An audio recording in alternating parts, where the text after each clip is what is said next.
This is HOVERAir X1 Pro, and in this video I will quickly show how you can check the flight restrictions for this little drone.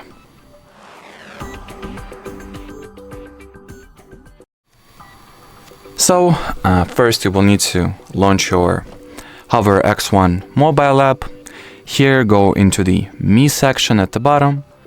Now among available options, go to check restricted flight areas, allow a few seconds for the map to properly load, and here you'll see what respective flight restrictions are applied in the area that you, currently are located in.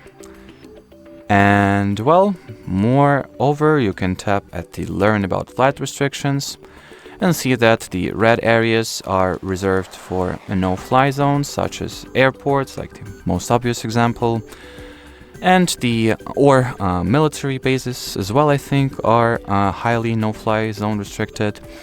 Yeah, I'm pretty sure they are. And the yellow zones, on the other hand, are the authorization zones, which means that you may be required to get an additional authorization to fly your drone, or it may be also restricted pretty much. So I'd assume if you are not that big of a flyer yet, you don't have a lot of experience and a lot of knowledge on where you can and cannot fly, I'd advise you just stick to, clean zones, should I say. Yep, neither yellow nor red, just fly whatever. There are no restrictions, just to be extra safe. And as far as this video goes, that'll be it. So thanks for watching, and bye bye.